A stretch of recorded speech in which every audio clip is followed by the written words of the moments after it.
And welcome, everybody, here on YouTube. Manuel, I made it. For some reason, I seem to only be in one ear. Or maybe that's my ear that's a problem. Kyle, did you make it? Somewhat, yeah. Okay. And out there in Signal Land, I see Alex. Yes, here. I, Present. I see Rob T. Firefly. Good evening. And I see Gila. Good evening. And can we And confirm? we are on YouTube. We sound good. Okay, good.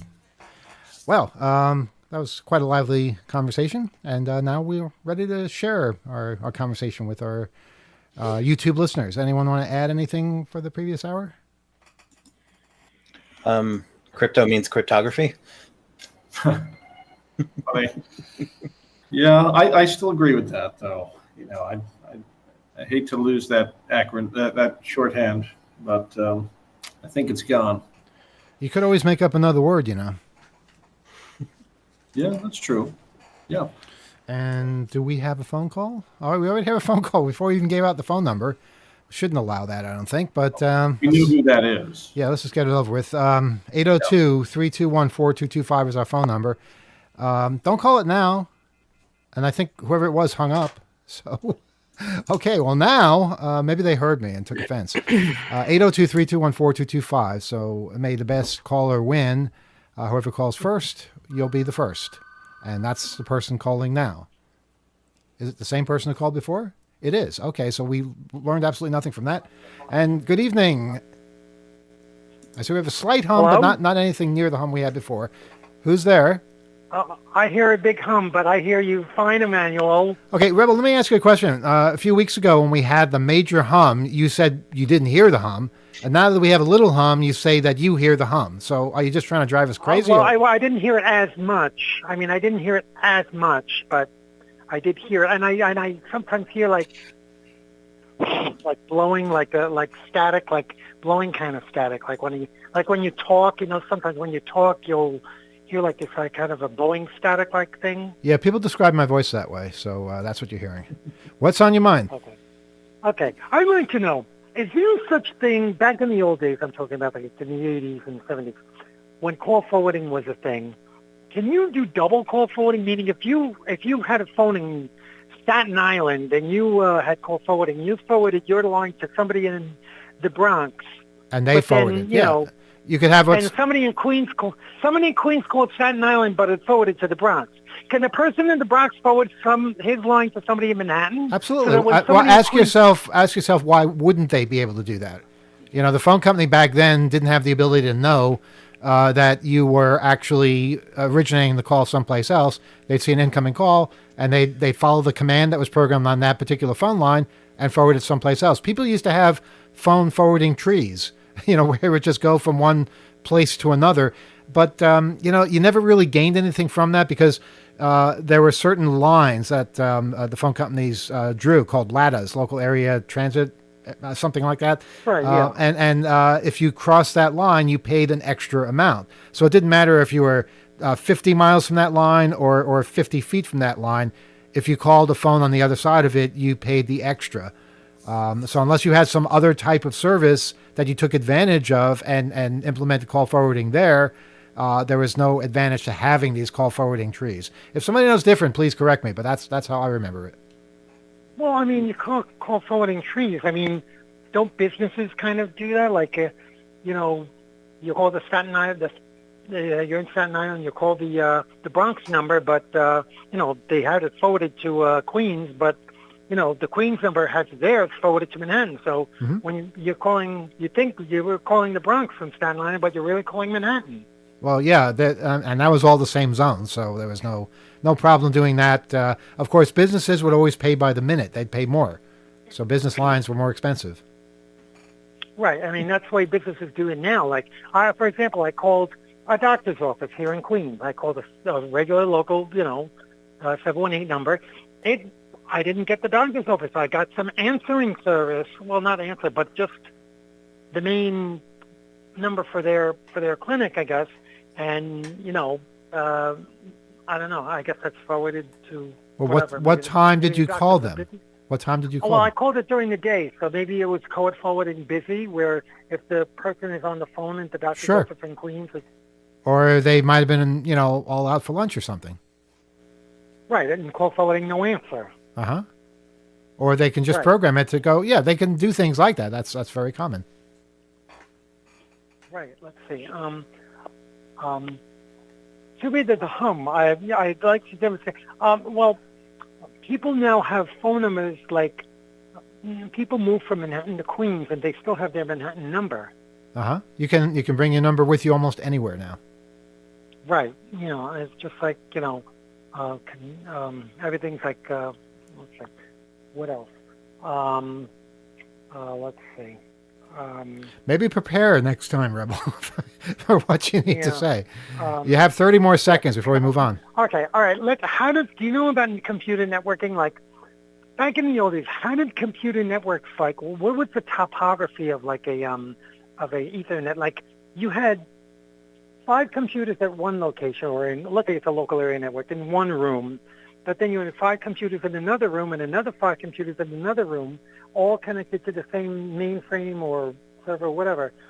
Do each of the 5 computers hook up into like some sort of a special box or switch, and it's like a node? Like on the computer system, you can know what room that computer was in. Like if somebody emailed you, you know what I mean? I'm not sure exactly what you're asking, but you would know what computer you were on, or the network would know, assuming it's a full computer, not just a terminal connecting to the network. It's a terminal connecting to a mainframe, let's say. Like in college, I had this, Right. where there would be 10 computers in one room, 10 computers in Yeah. another Your room. your and terminal would have an 5 ID attached to it, so anything you did Right. at that terminal would have that stamp on it. Right, and that ID would be those group of terminals in that one room. Another ID would be another group of terminals in the other room, the other place. And then now, how does that work? I mean, like, does it like each group of terminals come into like a special thing before it goes to the mainframe server or whatever? It often would require you to understand a little bit more about the building and the way the overall campus, let's say, is set up, and where the edge and core of the network are defined. And some of what you're asking also has to do with the structure or structured cabling, like how many cables go where for what size of a building or series of buildings, and then how directly they're connected to what you're talking about, like where core equipment would be or a mainframe would be.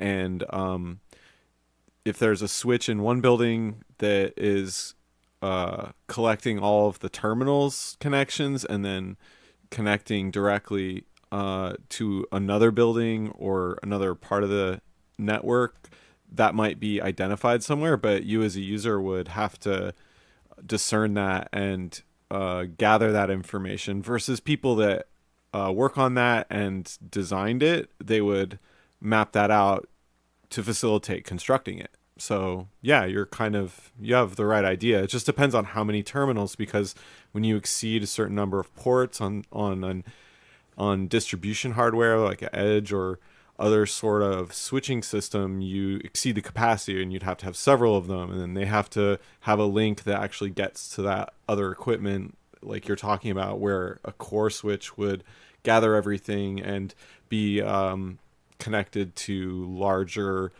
machines, like as you said, a mainframe system, and nowadays a lot of it would be like probably connected through that core switching and internet uplink to other sorts of cloud services, depending on, again, how it's designed. It reminds me of my first ever experience with computers at my old high school, Ward Melville High School, where they had a computer room.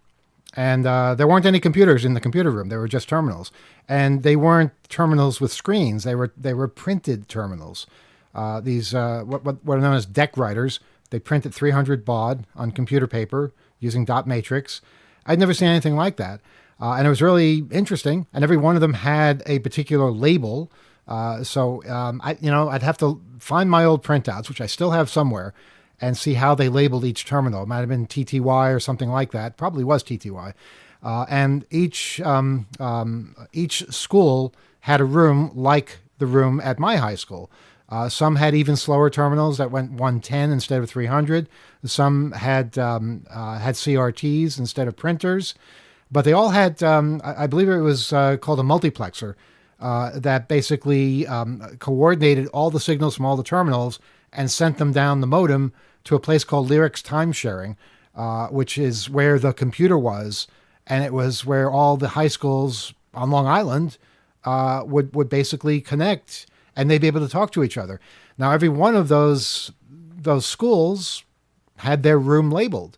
So I guess to answer your question, yeah, you would label the room a particular. In our case, you labeled it Ward Melville High School. You'd label it Half Hollow Hills High School. You label all kinds of different things depending on who was using it, and then in that room, each terminal would have its own label as well. So anything you did, if you used for instance, the talk program, this was on a PDP-10, you would show up as coming from a particular teletype, and it literally was a teletype then, and what particular school you were coming from, or other routing information. And that was magic. That was really magic to see all that unfolding and not have any experience with computers before. And that magic, it's still out there. You just gotta look for it. And I think you should keep exploring that, Rebel. I hope. Were you talking the whole time? No, Okay. I'm saying maybe it'll be at Hope. Maybe it'll be at Hope. Yeah, it's possible. It's possible. What about on a wide area network? A wide area like Blockbuster Video. They have like 2 or 3 terminals in each store. Not anymore. They don't. They No, don't. obviously. Why do you pick something that's out of business? I don't know. Well, no, I'm saying as an example of old times, like in the 90s and stuff, how Uh-huh. they did it before cloud computing, before the internet. Like they had, each store had like 2 or 3 terminals. Did they identify each store to their mainframe in whatever state it was in? I've talked too much. Does anybody else want to take this one? I think it's just basic networking building blocks. The way it's always worked is kind of the way it still works, where individual computers will connect to a small subnetwork, and a bunch of those small subnetworks will connect to a bigger subnetwork, and those bigger subnetworks will connect, and you go further and further along that line until you've got the really big backbone networks that connect the networks of networks of networks of networks together. And it's just the scale of it. It was on small scales back in the day. It's kind of that way now. Okay, Rebel, I hope that was helpful. And please keep us in mind for your next series of questions, which undoubtedly will be similar to this one. Have a good night. And our phone number is 802-321-4225. Hurry up and call, because people call quickly, and then we can't talk to you because you wind up going to voicemail. Yeah, it all depends on the connectivity type. And I think he was starting to get at intranets, how companies basically create their private network using uplinks. Oh, he was evolving in front of the our wider eyes. internet. Yeah, we're going through LAN it. versus WAN. Alex, go ahead. No, I think it was basically just he was talking about LAN versus WAN issues, where LANs are the trick's in the name, right? It's local area network, whereas opposed to wide area networks. So the local area network's always got some kind of physical connection, whereas the wide area network maintains that connection through some kind of externality, like a leased line, back in the day, or the internet or VPNs, things like that. That's, You guys think the internet was a good idea? I mean, I'm starting to wonder. yeah, I know. It's not too late to destroy it. A friend of mine once asked if maybe teaching Sand to think in the first place was a bad idea. So somebody called and hung up. Was it the same person who called and hung up the first time? So there's a series of people calling and hanging up. I guess people get impatient if we don't talk to them immediately. Listen, if we pick up the phone and we don't talk to you immediately, it means you're on hold, and we're going to get to you. Yeah. You might only get one chance because, it's competitive. And we have another phone call. All right.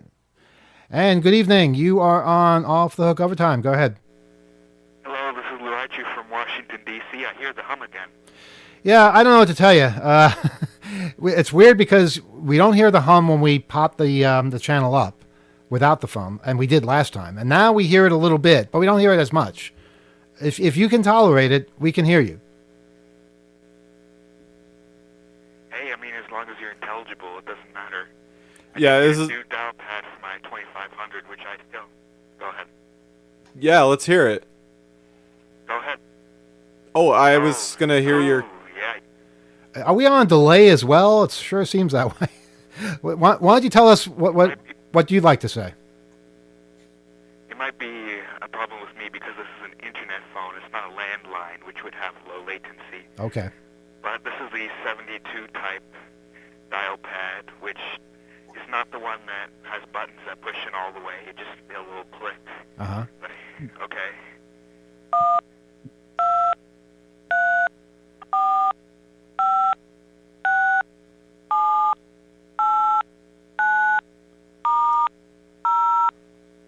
There you go. Understood. Thank you. Okay. Wow. Yeah.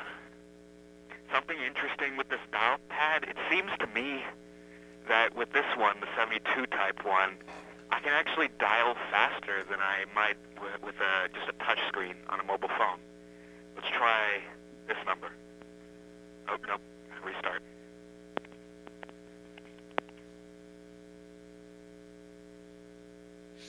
I don't know what's going on. Okay. I was just demonstrating how fast I can dial. Hold Yeah, on. but we didn't hear anything. Okay. You couldn't hear anything? We can't hear touch tones if that's what you expect us to hear. No, we heard nothing. Yeah. I was just demonstrating how fast I can dial. Well, you dialed so fast that it was inaudible. Oh. That we hear that. Yeah, we hear that fine. Those are touch tones. Me going slow. We hear clicks. Oh, well. Yeah, we hear little clicks. Interesting. Yeah, So but maybe I when hear you the do it tone. fast, there's no It tone. sounds very fast to me. Oh, well. Yeah, there's something going on here. There's a mystery. Oh, well. Alex has something to contribute. Go ahead, Alex. Yeah, so let me ask you, caller, if when you're practicing dialing fast, does it actually register as a number dialed, or do you still receive a dial tone after dialing all of those fast numbers together? I can dial out that fast. I did dial that fast when I was calling your number, yeah. Well, it must be a quirk with my ATA. I think it's because I think some of the settings I changed some of the settings previously to try and get the broken dial pad working better, but oh well. Well, we have a phone too. Should we try and dial that fast to see if we have the same problem? Go ahead, Kyle. I don't know if we can dial it. Did you hear that? Caller, did you I hear could that? probably do it faster. But you heard the tones. Why don't you try it one more time? Who? The caller or us? Caller. The caller. Okay, go ahead. Try one more time. Okay, here we go. No, I just did hear it. little clicks. What can you dial half the speed that you just dialed now? Maybe not as fast.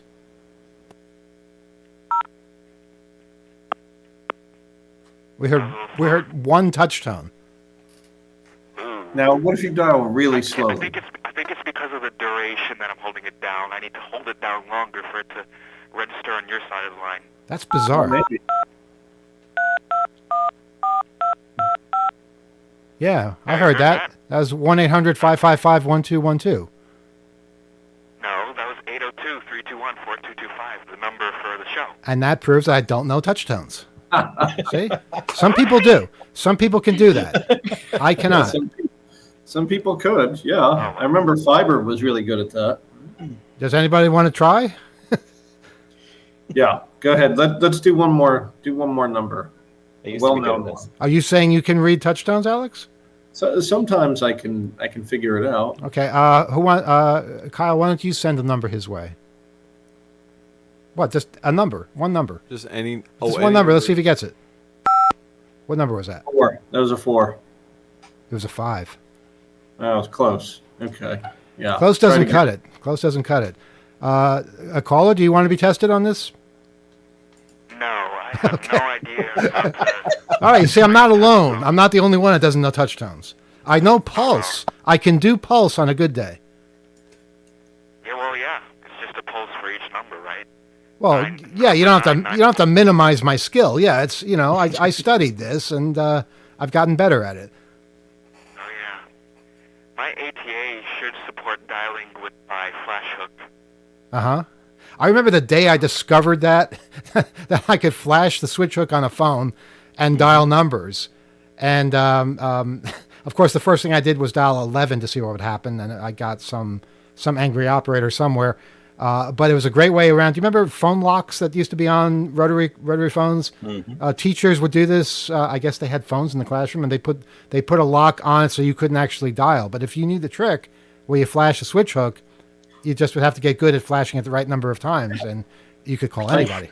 I used to do something at Staples. They had like a phone that you would be able to pick up, and it would dial customer service for you or something, and then it had no phone pad, no dial pad rather. So you couldn't dial from it. But if you got them to hang up on you, you could get a dial tone, and then I would use the switch hook to dial out from Staples and make long distance calls. Well, you're very good at getting people to hang up on you, so I have no doubt that you did well with this. Yes, yeah, that's right. That was also in the days of the back in the days of the analog phone system. After a phone call, when the other party hung up, you would get a dial tone again, and I think that stopped when everything went over to ESS. Where when the other party hung up, you would just get a dead line, and you would have to hang up and pick up your phone again if you wanted a dial tone. One of the best practical jokes that I recall. Friends of mine playing on other friends of mine, or one person in particular, was convincing them that they were doing that, and that when the person hung up, it was tripping down to their dial tone, and that allowed them to make calls anywhere in the world. And in actuality, what it was doing was tripping down to his own dial tone, and he made all kinds of calls all around the world and got an immense phone bill the next month. Or his parents did, and he was grounded. Yeah, good times, good times. Anything else, caller? I'd like to bring up a video I saw on YouTube today. It's from a week ago. It's called Old Payphones Get New Life, thanks to Vermont Engineer from the channel MyNBC5-WPTZ. It's about this electrical engineer who started his own mini phone company. He just had a bunch of old rotary phones. He wired them so they hooked them up to a cellular modem and just let people make free calls on them.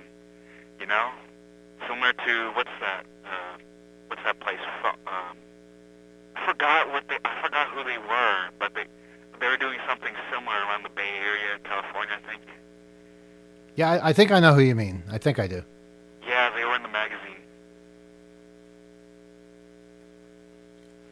I don't think any of us know the name, though. There are several projects like that. Regionally, people will take an interest, and this is something I really think is important. Or it's a counterintuitive way for, I think, especially Americans to look at infrastructure, specifically stuff that was traditionally structured around a private business, and providing things free of charge or just making them work as a community effort it's actually it's relatively easy to do, especially with stuff that's just sitting. If you want to make a smaller version of it or one with limited functionality but functionality nonetheless, it's worthwhile. You could maybe just provide a little teensy bit of what that service ever was under a traditional business model, but it's at least not just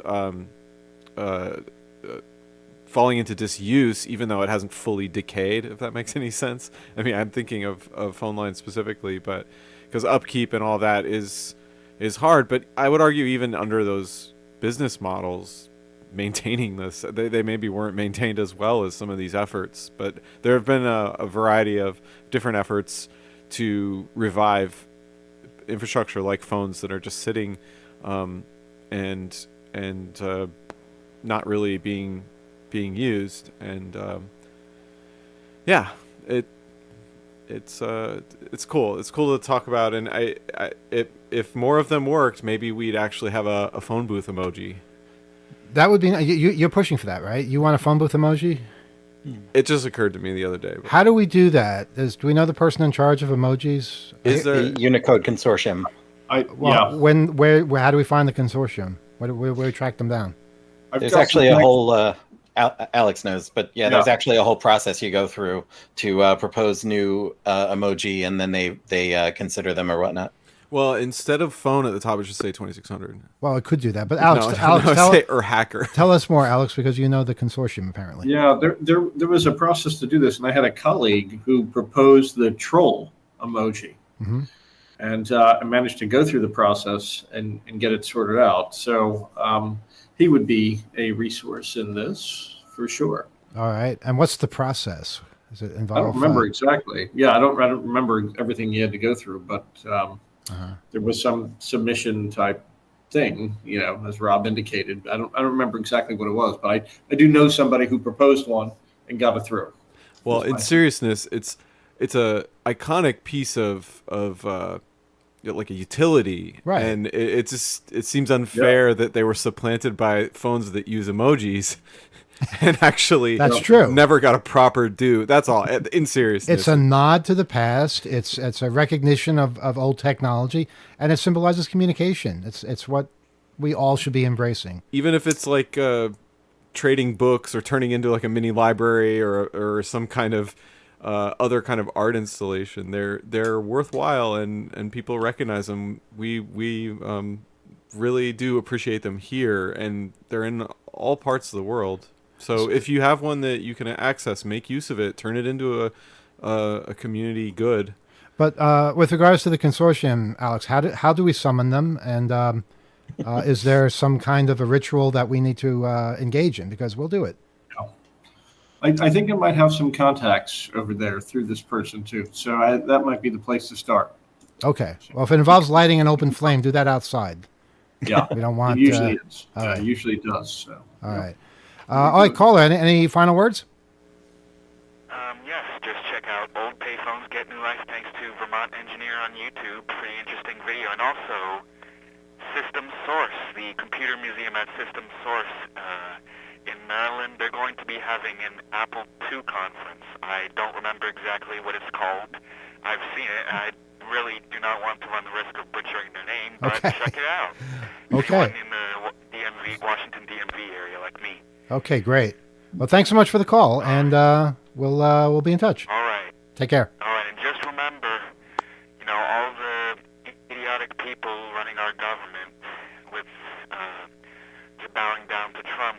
You got to realize it takes a certain amount.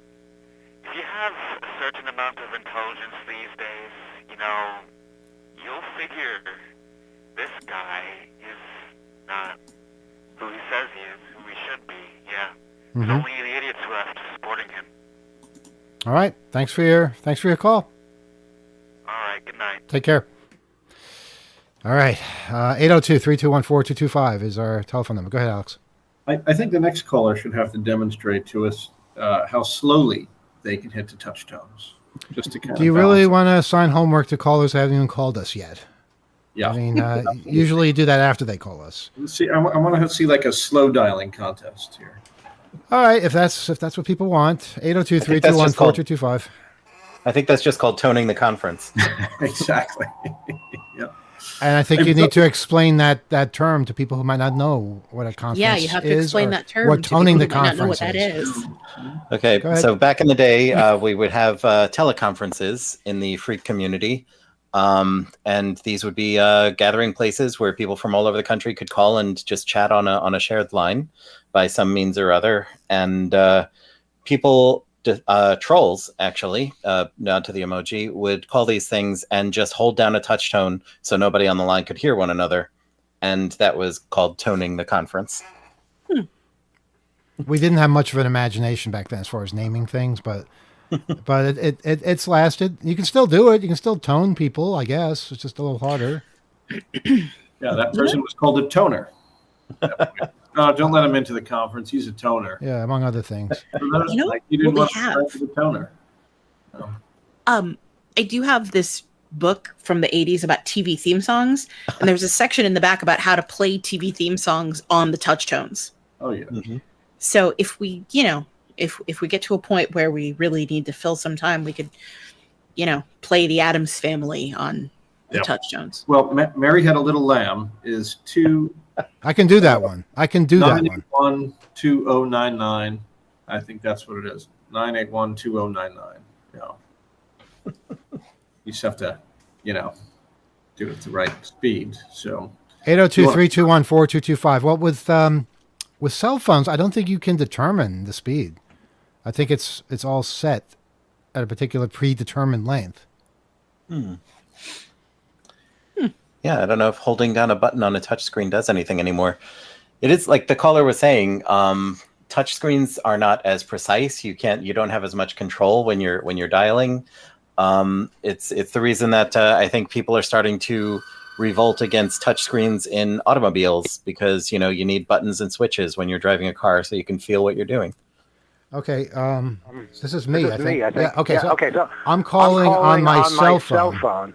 If I turn down my microphone, it'll be a lot less confusing. Except not to me, because I'm hearing myself a half second later. But what I want to do is try playing the touch-tone song. Hang on, my screen disappeared. Okay.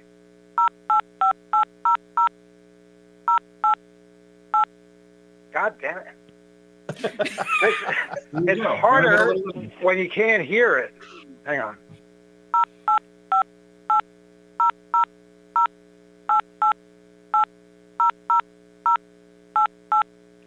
Okay, well. You get the sense. You get the idea. Yeah, was that 981-2099? What now? Was that 981-2099? I don't know what you're saying. What do you mean? Those weren't the numbers I was hitting. Play the song. I was going 085 back and forth. That's all I was doing. Oh, well, you're really okay. bad at this, identifying touch tones. Yes, so.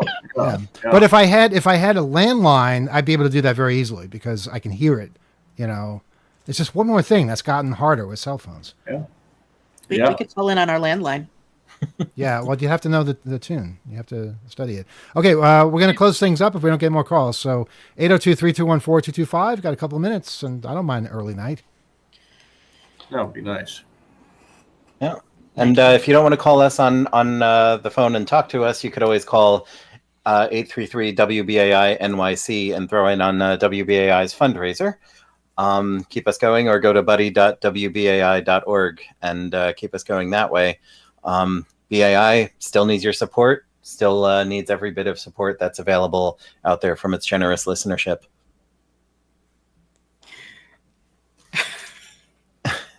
It does. And I do want to, speaking of listenership, say hello to the 48 people who are currently with us online. We're glad you're here, and pardon me, I have a hiccup. Yeah.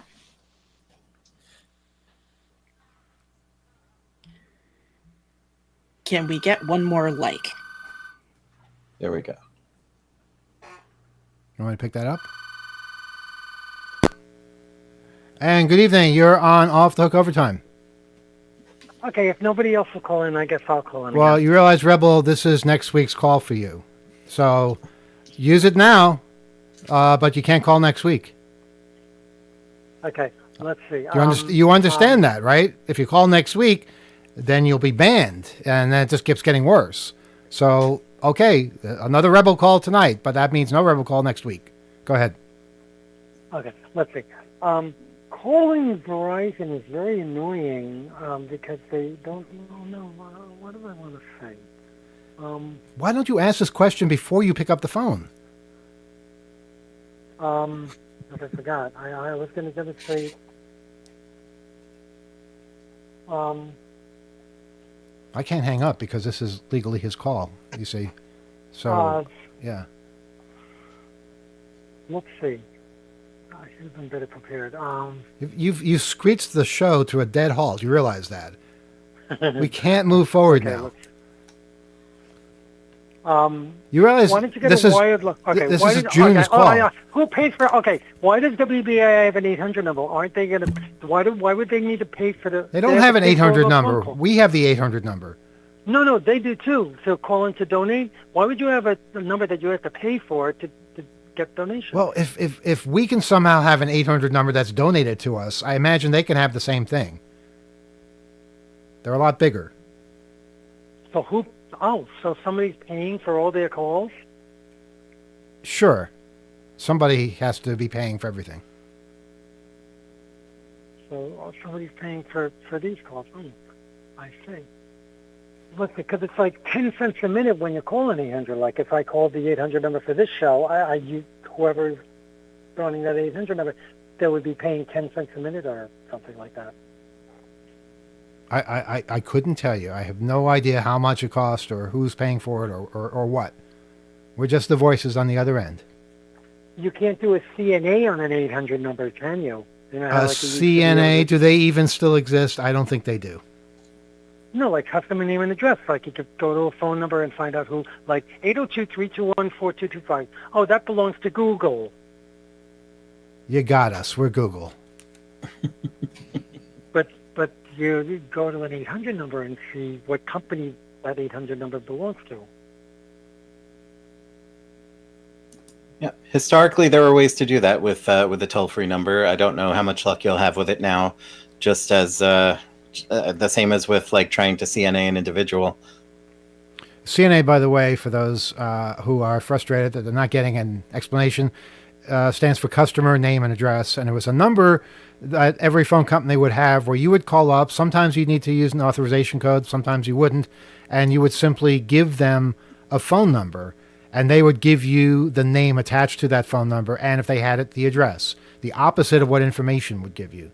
And it was widely valued by hackers everywhere. Hackers and phone freaks would trade CNA numbers and use them so they could basically see what particular numbers belong to whom, especially if it's like a modem that picked up during a scan or a fax machine or something else that was mysterious that we needed more information on.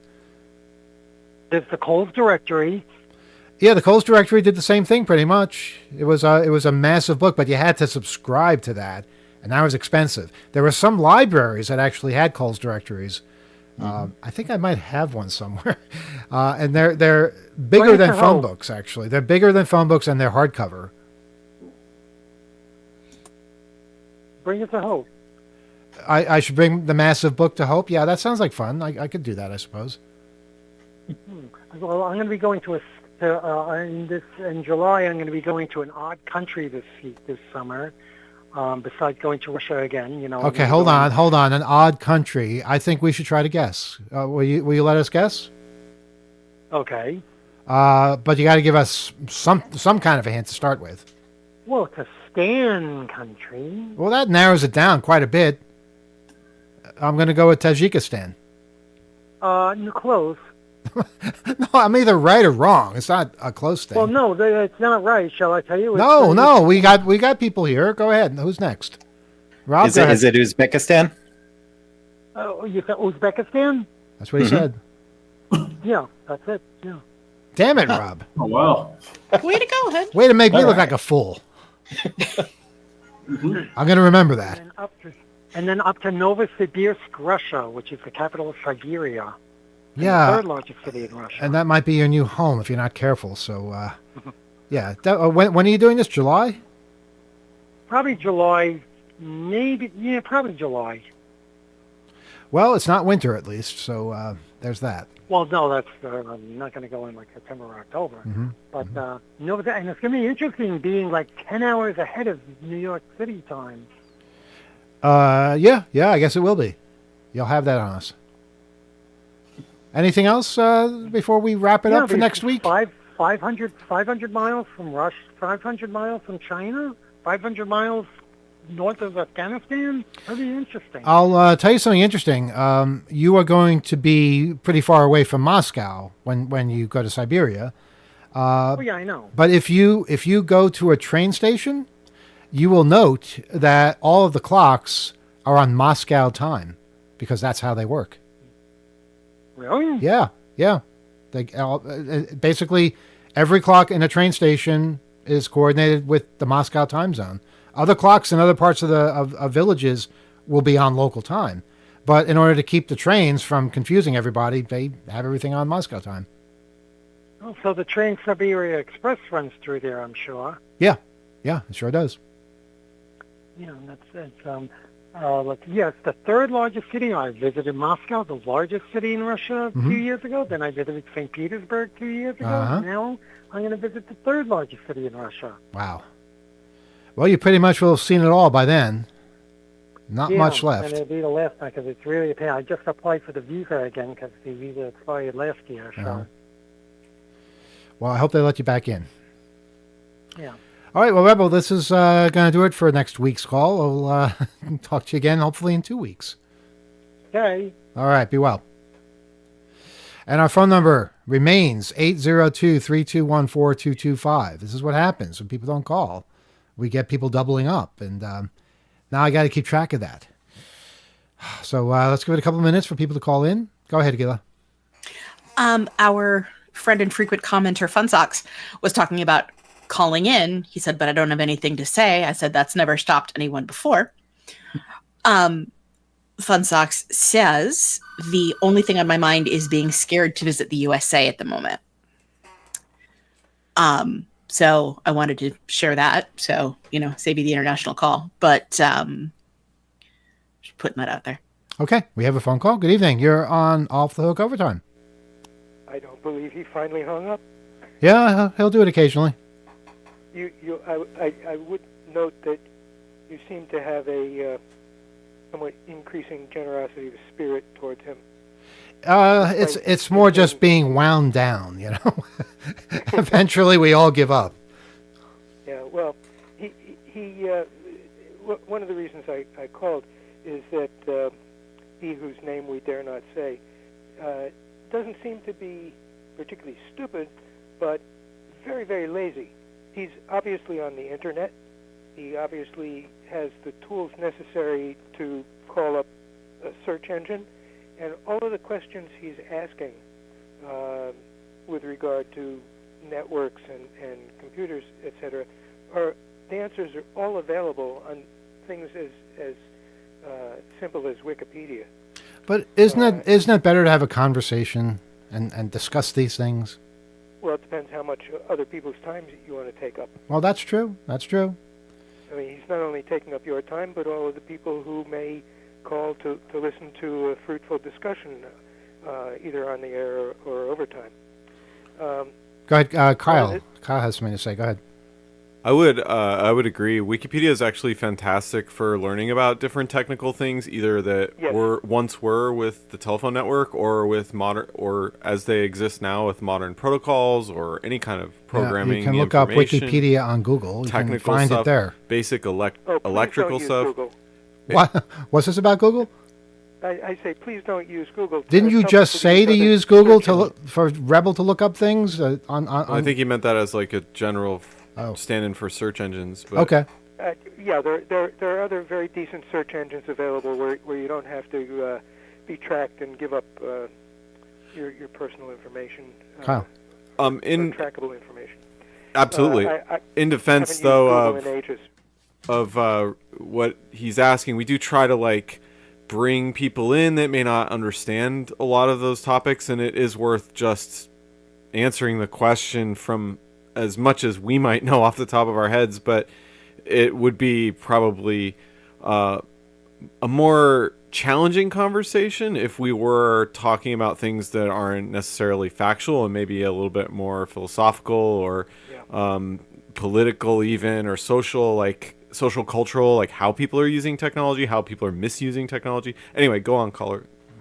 Yeah, so just with regard to search engines, I primarily rely on DuckDuckGo and configure it to my own settings rather than using the defaults. It's very private. It's a very decent search engine. There are others out there. I don't need to go into that, but there are some very good search engines. And would the conversation with he whose name we dare not speak included some of those discussions in depth of other things, they might be worth listening to. But as it is, they just, I'm sure most of the people listening find them annoying. One of the things I wanted to call you about, you've gotten into several discussions in overtime and on the air about cassette tapes, and I don't know if you're aware. If you're not, here's some information for you. NPR has a program called Radio Lab, and they've done a series of programs called mixtape, one word. You can search it out and find it. It's sort of a subset of programs. I believe it's 3 or 4 at this point of Radio Lab. And it has its own page. Again, if you get to the Radio Lab page, there's a tab up the top for mixtape, and you can go to a page of just those programs, which are all downloadable as well as listenable through your browser. I prefer to download them and archive them, but either way, they're listenable.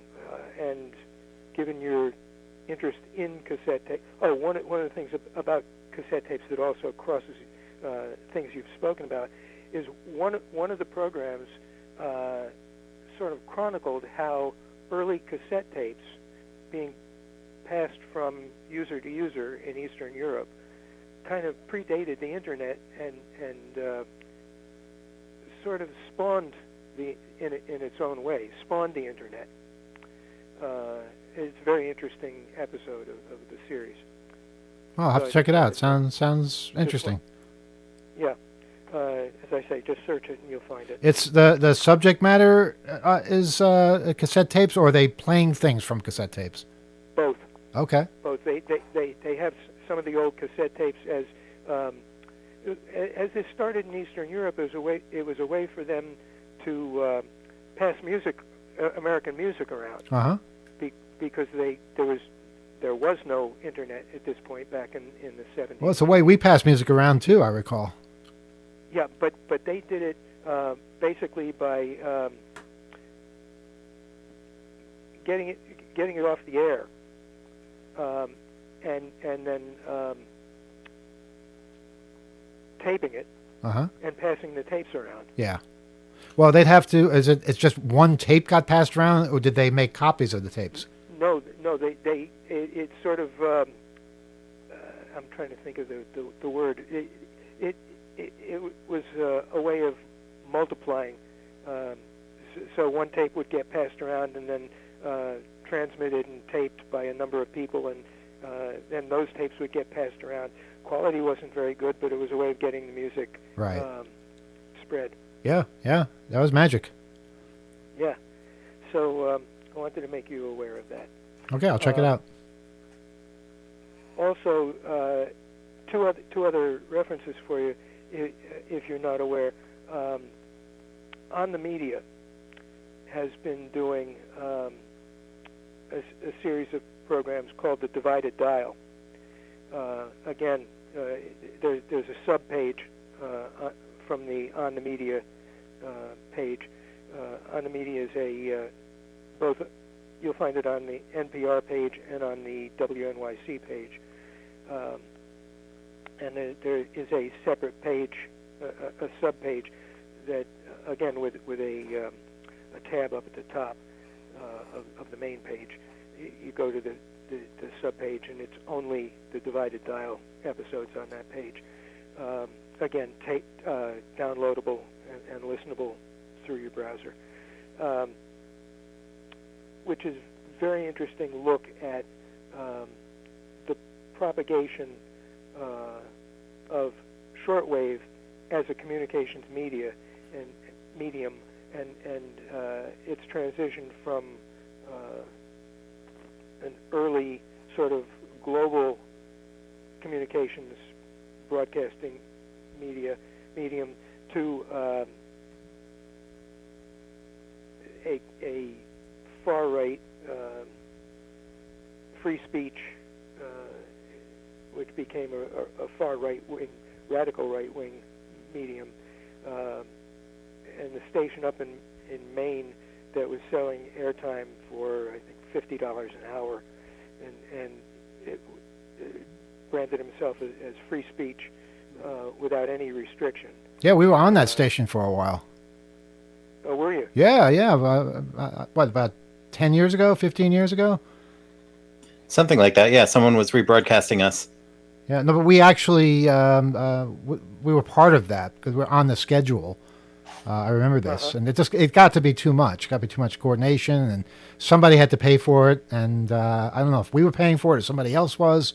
But yeah, like the caller said, there were a bunch of right-wing shows on there. And it just got more and more like, you know, you're on some kind of conservative talk radio thing. I know they had other shows as well, but yeah, there was a lot of wacky stuff too. Yep, and apparently it's still in operation. I wouldn't be surprised. I mean, you know, there's a lot of call for that. Do you spend a lot of time listening to any shortwave today? I know it's not all right-wing conspiracy stuff. No, I don't. But it was mentioned in either the last episode or the one before that. Mm-hmm. The woman who basically produced the program and is the voice of the program as well. This has been like a long-term project for her. Said that they actually put the program out over this station. I can't remember the call letters.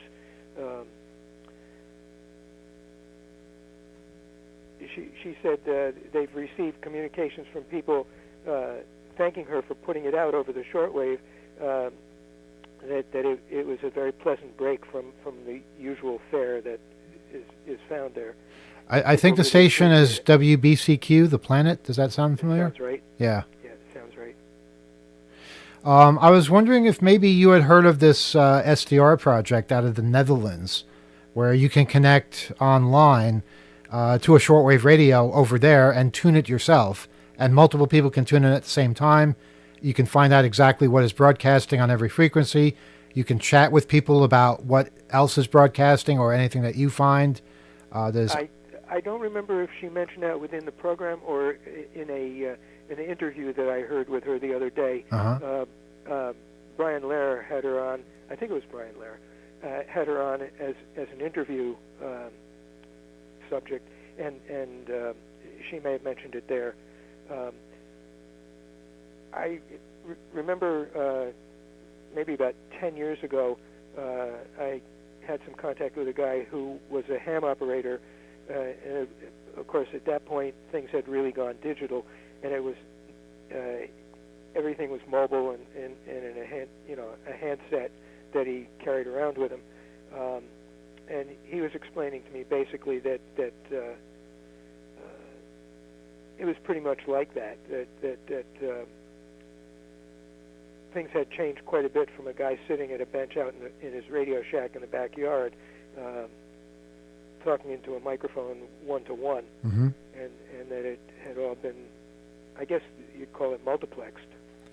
Yeah, this phenomena is, I think, known mostly as like web SDR. It's the ability to use someone's antenna, not necessarily owning all of that equipment, and you can do it, host it, and many people do host them on their websites and allow users that are on the internet to scan and even do things like chat and stuff like that. And the one that we really like a lot is the University Twente University in the Netherlands. Their electrical engineering department has a really fantastic kind of low, it's not a flashy web page. It's very functional. No, it works so perfectly, though. It really does. I'll give out the address in a couple of minutes, but you can. I was listening to BBC Radio 4 on longwave, which is an awesome thing to do.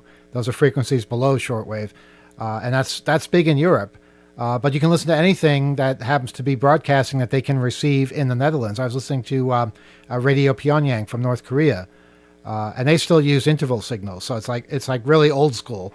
But there are all kinds of other things to find, and yeah, you'll find the conservative right-wing conspiracy stations from the United States, but you'll also hear pirate stations that are playing music with full AM dynamic sound. So it's almost like it was before, but it's so much easier to use and so much more open for more people to use it. Is that all one-to-many or one-to-one? What do you mean? Each frequency?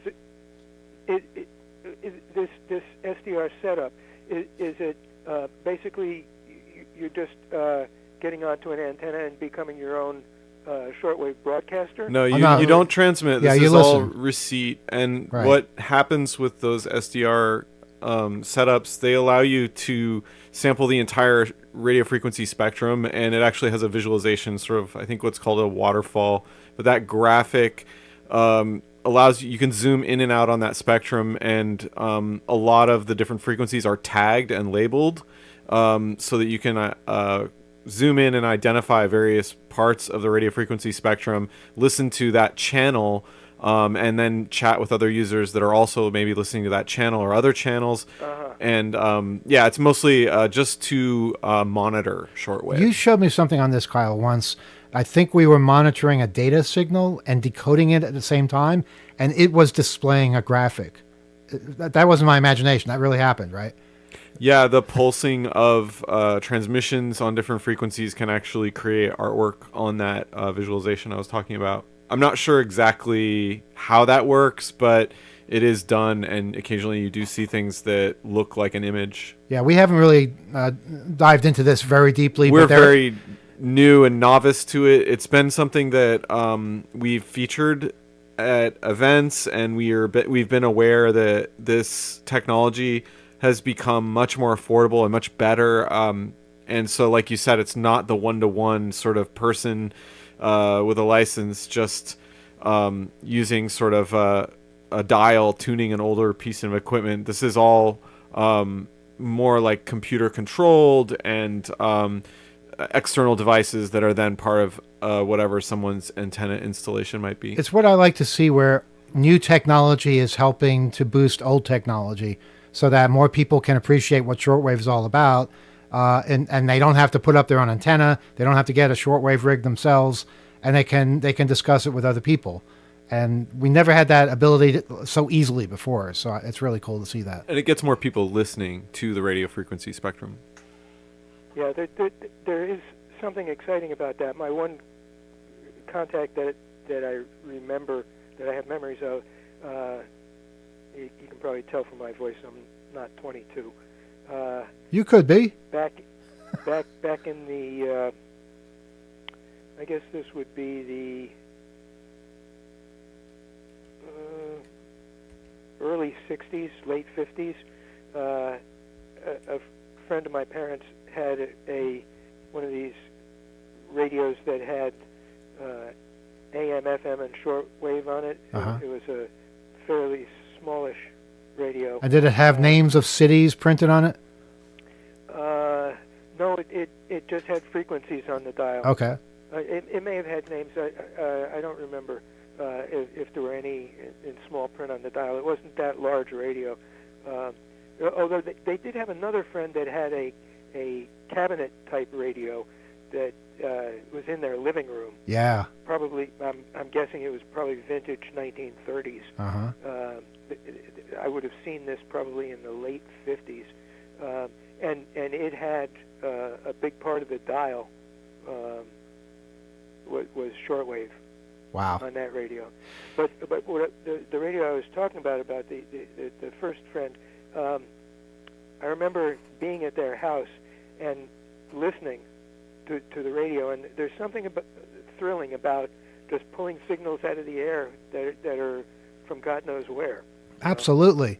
And people today don't really get to appreciate that. Even with television, you used to be able to DX on TV, pull in signals from well, we're in New York. We pulled in Philadelphia and Boston sometimes. You can't do that anymore. I had a couple of crystal radios when I was a kid, and sure, there's something very exciting about pulling in Chicago or further west. Uh-huh. When you're just a kid and you're trying to pick something off the crystal. And then a little later, I had a tube radio. I used to I was a fan of Gene Shepard's. Oh wow, Gene Shepard, yeah, on WOR. And I would get Right. into bed. I had this little wooden case radio next to my bed, Uh-huh. and I had unscrewed the light bulb inside so it wouldn't light up, and I patched a set of headphones into it, and pulled the earpiece off and stuck it in my pillow. So when my mother looked in on me, I would look like I was asleep. Uh-huh. And I would listen to that and listen to Gene Shepard, but also with that tube radio at night, because it was an AM radio. Shepard was on WOR. Right. You would, on that tube radio, pick up stations from all over the country. That's amazing. Yeah, he would go on for 45 minutes. He'd go on for 45 minutes at a time, just rambling about one thing or another. It was always interesting. A lot of those recordings, I don't know if you're aware of this, but a lot of air checks of Shepard you can find online. That's true. And download them. We also have a show on our station, the Golden Age of Radio, Sunday nights, Yeah. where we play a lot of Gene Shepard. Yes, I'm aware of that. You wouldn't happen to be a Bob and Ray fan, would you? I enjoy them probably more now than I ever did. Okay. I appreciate them. Finding their stuff online is possible, but not as possible as finding Shepard's stuff. Right. And his stuff is not all that easy to find.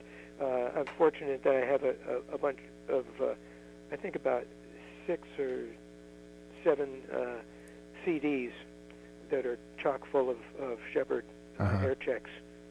And I've downloaded a bunch of stuff myself from the sites that were still up at the time. Well, you may want to give Max over at WBAI a call on Sunday nights, because I know he has access to a lot of Gene Shepard and probably stuff that you haven't been aware of. That raises an interesting question about the operation of the station. Mm-hmm. When there's an issue on the station with broadcasting or the streaming dropping out, there seems to be no number to call. There's no way to call anybody at the station to let them know the stream's gone down. Yeah, it's the same as almost everywhere else, where it's hard to reach people by voice, and we depend on email and text and things like that. So I wish I had an answer that would be satisfying, but we share the frustration, because I know there has been a huge problem with the stream lately. I don't know if it's fixed. I think it was better today, but it's been really hard to get. I had trouble with it on Sunday night. Yeah. I listened to All Mixed Up. Okay. And there was problems with that, with the stream. And that seems to be a chronic problem. Also, it's an annoyance for me, but there doesn't seem to be a chief engineer anymore who's responsible for keeping an eye on the broadcast as it goes out. Whoever's engineering pre and post All Mixed Up seems to be stepping all over the intros and outros. And the archive is precisely cut off at the hour plus 8 seconds. Uh-huh. And so Beauchamp's outros get stepped on virtually with every program, so it's hard to catch a really clean archive copy. You might have better luck reaching Peter Beauchamp himself. I know he also is on WPKN in Bridgeport. Yeah, I've tried to find him and reach out to him without success. Yeah. Rob, did you have something as well? Yeah. Nothing to do with the broadcast. Okay. It's all on recording. Hang on, Rob has something. Go ahead. Yeah. Just to let the caller and everyone else know, as you said, it's not easy to get people on the phone anymore. But if you want to contact the station, you can go to wbai.org and click over to the staff page. There are links there to directly email our interim GM, Bob Henley, and our interim program director, Keziah Glow. And if you contact those people with issues like this, they will get forwarded to the right place. by the way, I don't know if it's your phone or your mic, but I could barely hear you. For some reason, Emmanuel's volume is good, yours isn't. I'm sorry, Rob. That's just the luck of the draw, I guess. I blame myself. Well, he seemed as loud in my ears as I am in my ears, and Not coming through on the line. well, he advised you to go to the WBAI.org webpage. No, I was able to. Okay, you heard check that. it out, but All right. Well, listen, we have to go.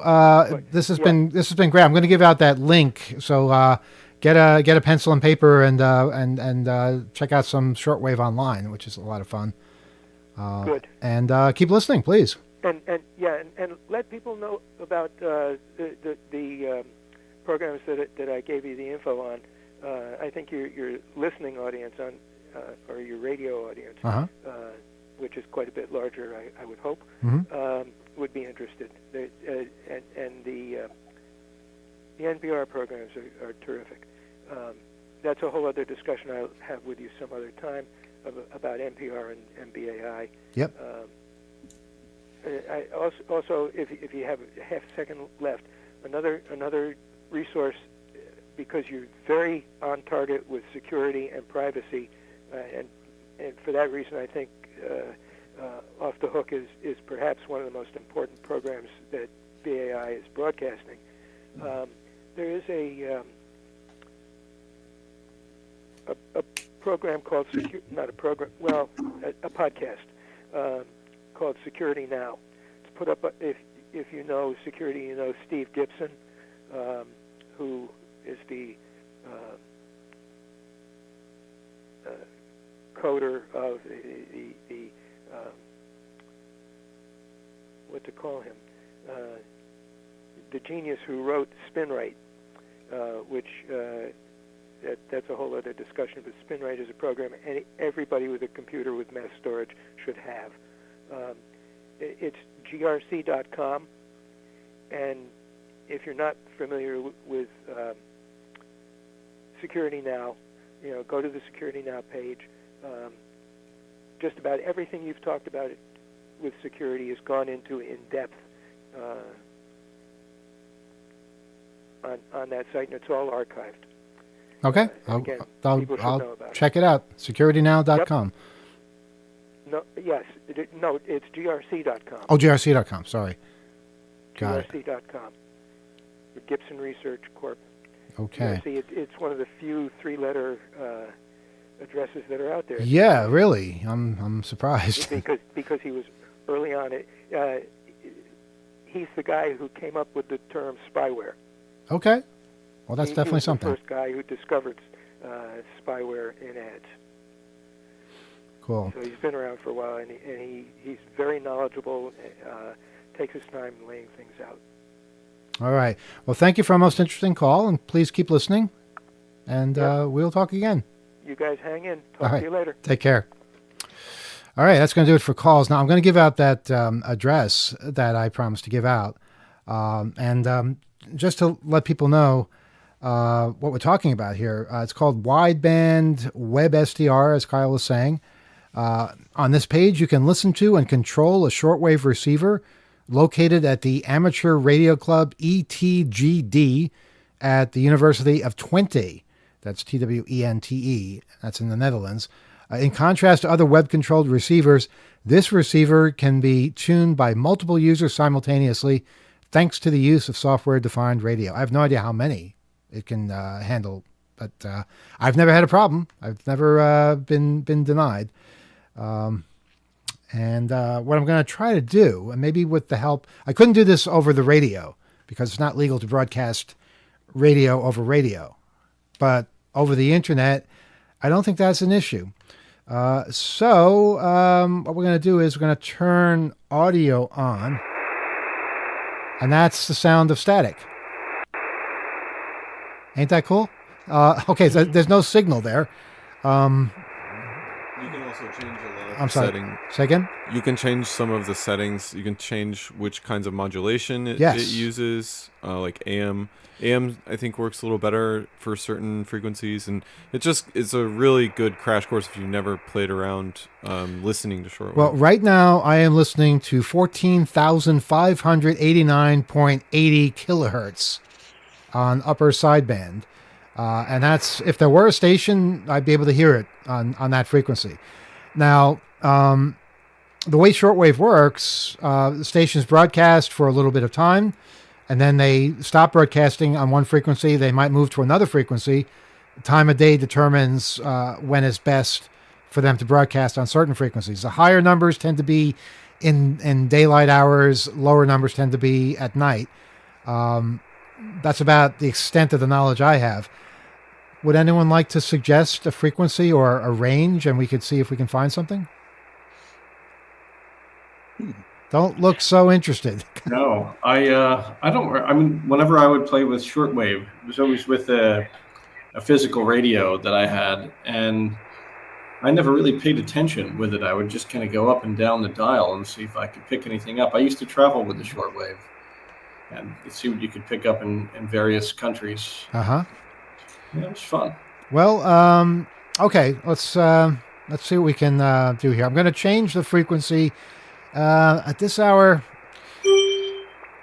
that was not me. I don't know what that was.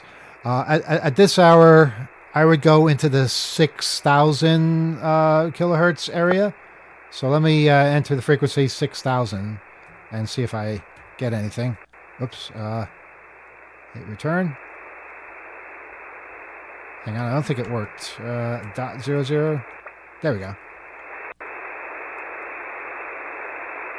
Okay, there's nothing there.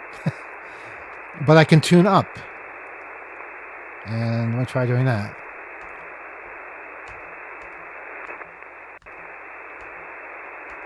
Going through the frequencies here.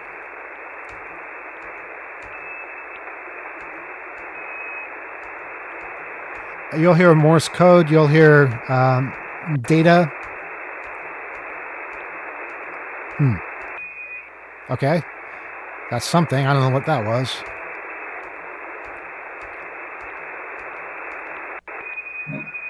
Yeah, I'm reading up to 30 kilohertz might be okay. I'm going to, on a whim, just go to 5975.00 because I know that's been a frequency I've used in the past.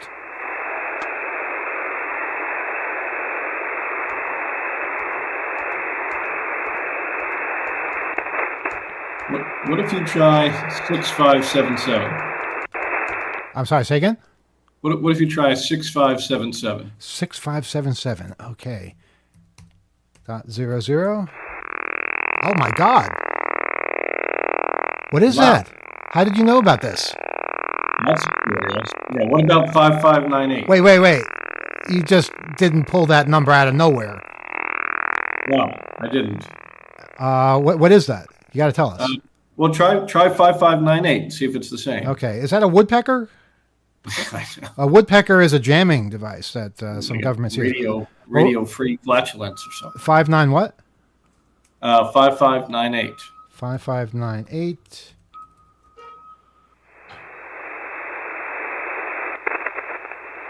I'm hearing lightning, but that's about it. Yeah. Let me go to the chat box, and the chat box will tell us what frequencies people are listening to. Okay, one person is saying 198 kilohertz, which is long wave. Let's try that. Hours of fun. You can just do this all night long. In the 2024 election, remember that crypto money helped elect Donald Trump. There was something called the Fair Shake There you go, PAC, full a political circle. action committee that a lot of crypto entrepreneurs donated to.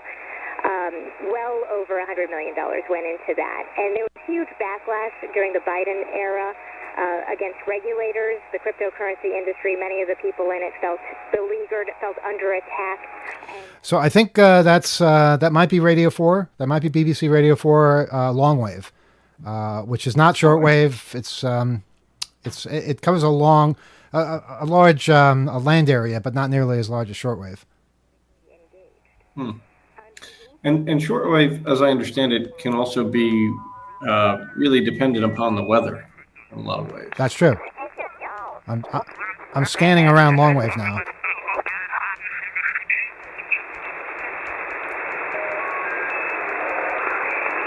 Well, it's a ton of fun. It really is, and you can just do this all night long. But I'm going to give out the address. It's WebSDR. That's WEB as in software defined radio. .EWI. Dot UTWENTE. That's University of Twente. .NL. And then :8901. And you need that. It won't work without that. So once again, websdr.ewi.utwente.nl :8901. And if none of that makes sense, just look for University of Twente, TWENTE, shortwave, and you'll find it that way. All right, so that's some fun. Hopefully people can amuse themselves with this. Yeah. Yeah, why not? I've got a lot of fun. Yeah. I was doing some scanning as well. It doesn't seem to be very active on this frequency right now, but so maybe a good time to end. Oh, I think it was a good time to end 20 minutes ago, but yeah, we'll end now. OTH at 2600.com, wrong show. OTH at 2600.com is our email address, and please write to us. Give us your thoughts, opinions, suggestions. And tune in next week, 7 o'clock WBAI, 8 o'clock on YouTube. Any final thoughts, people? Just we got a comment in the chat from our friend Lex who says, I haven't heard radio static in ages. It's a surprisingly pleasant white noise. Isn't it? I enjoy it. Yeah. I enjoy it all the time. And people are posting frequencies, I understand. So, yeah, there you go. This is how you find things, by tuning around, saying, hey, what's this? And you share the frequency, other people tune to it. And before you know it, you're sharing all kinds of common interests. Yeah, please send us frequencies that you find interesting to otw at 2600.com, and maybe we'll talk about it or we'll check it out ourselves. We always like tips on things that are out there in the air and online too. That's right. Oh, if you want to submit a talk proposal for Hope, the deadline is Monday. Yeah. June 2nd or 3rd, whatever day Monday is, that's the deadline. So go to the speaker section of hope.net. You'll see all the guidelines on how you should put together your proposal. We have more proposals than ever before, a lot of good talks, and we want to get even more. So please add your ideas, and we'll hopefully be able to include you. You can get tickets to Hope at the Hope webpage, either in person or virtual. And I know there are people who are a bit hesitant to travel, and we totally understand that.